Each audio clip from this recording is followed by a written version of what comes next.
taught me not to waste water. Well, that's a very good thing she's taught you, Daria. Do you know something very important? I must tell you this. What? That by next year, if this way continues of not doing water harvesting, 10 cities in India will be without water. And in 10 years, we will have 40 cities of India without water.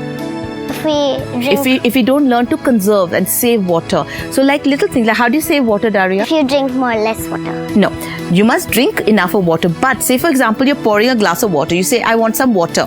Someone pours you a full glass of water and you drink only half the water. What happens to the rest of the water? People throw it. Yes. Right? That's wasting water. So every time you ask for water, you must give maybe half a glass of water. Then if they want more water, then you give them more water. But that way at least water doesn't get wasted. Right? Another very important thing, Daria, every morning you brush your teeth, right? So when you're brushing your teeth in the morning, the tap is on. Continuously while you brush your teeth, correct? Yeah. You shouldn't do that. You should wet your brush, shut the tap, then brush your teeth. And all that time the water then, what happens?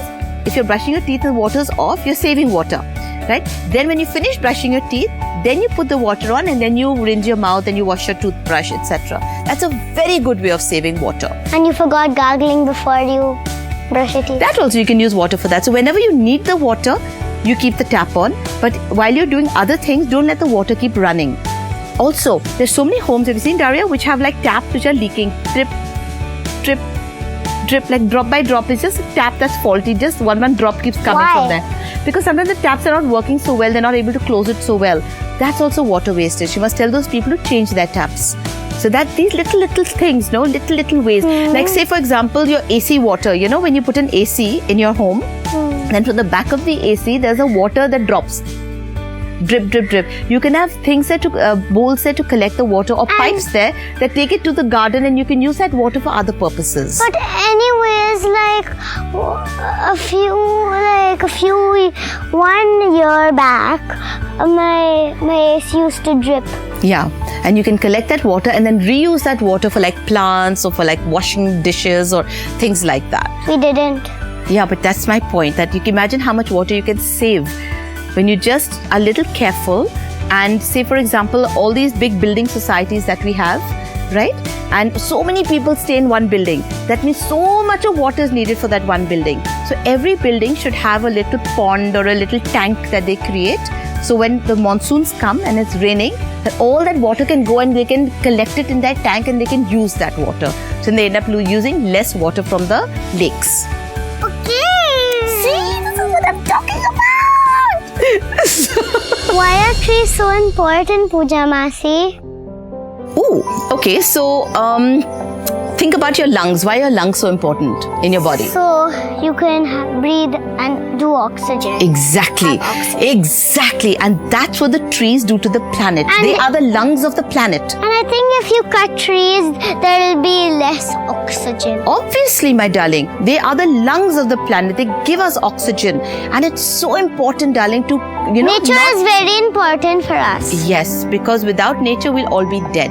Because in nature grow all our vegetables, all the insects, all the bees, all the pollen, that then, we need the pollen to cross-pollinate, to create more crops, to create more flowers. To create more honey. Exactly. So therefore, it's very important for us to have nature. And then all these building societies come, Daria, and they make these big buildings and they cut down so many trees, right? So then we should have a rule where every time you want to make a building, if you're chopping down 10 trees, you should plant 20 trees. Because then we will have a green planet. If we keep cutting and not putting back, it's going to be very, very scary for the planet. Plastic kills fish, right, Pooja Masi? Well, yes, because we tend to just throw our plastic in such a bad manner that it goes into the ocean and it starts floating in the ocean. Do you know, in the ocean, Daria, there's an entire island, like a mountain of only trash, of only garbage. There's a mountain of garbage in the ocean. Isn't that disgusting? Can I ask? And you know what happens, darling? These fish go and they eat up all the plastic, and they eat the plastic, and the plastic goes inside their bodies and then they die.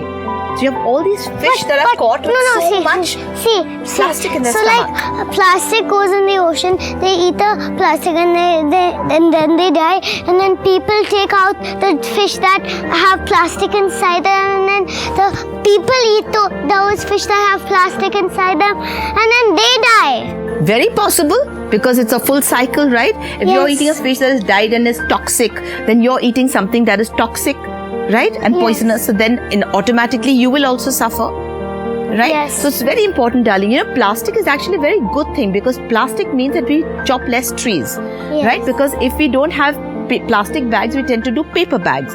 Paper bags are made from trees.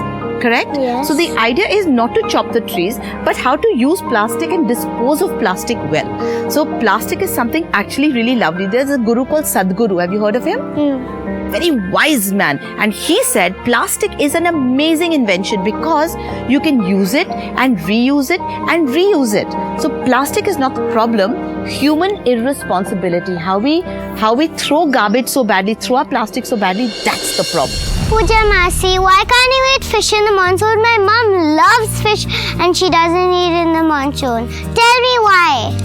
This is so nice to hear that your mother doesn't eat fish in the monsoon, darling, because, you know, in the monsoon season, fish make more fish. They have babies. So what happens is, in the monsoon time, it's called spawning, which means that they are breeding more fish. So if you, in the monsoons, kill the fish, then they die along with the babies inside them. So you have to allow nature to constantly give back to nature. Right? So what you do is you allow the fish to make more fish, because if we keep eating up all the fish in the ocean and not letting them make more fish, then there will be less fish in the world, less fish in the ocean, right? And you know, and also I think what also happens is in the monsoons there's a lot of high tides, and the waves are very, very large. Have you seen in monsoon? Right? Very rough the sea is. So the fish are in that rough sea. So all the toxins sometimes that are buried down, they all come up. Everything is being churned. So the fish are eating also, they're eating all the toxic particles and all that stuff also. So better that time not to eat fish for many reasons. I know I should not waste food. Well, I'm glad you know that you should not waste food, because there are so many children in this world, Daria, They're starving. they're starving and they have no food to eat, and their stomachs become distended and tight and hard because it's filled with gas, and it's just there's malnutrition, and they get no What is food. malnutrition? Darling, when they have no nutrition in their body left, no vitamins, no minerals in their bodies, and they are so sick and they have no food. And every time you waste food, it's so disrespectful, because all that food is coming out from the villages to feed people in the cities who are over-ordering. All that food is going waste. If we took only as much as we needed, there will be so much food balance for the entire country. If we waste food, then you throw the food that you wasted, and then there'll be very less food in the world. In the country, at least, for sure, yes. And we should learn to share our food, and we should learn to, there's so many programs you have, darling, where you can actually feed people in all parts of India that are really, really poor. Isn't that nice? Yeah. There are all kinds of programs you can fund, you can give money to. But the most important thing is not to waste your own food, because then you learn to take only how much you need and not waste. Okay. Like with water. We don't waste water, we don't waste food, we don't waste any of the earth's resources. And we don't bite Pooja Masi. Oh.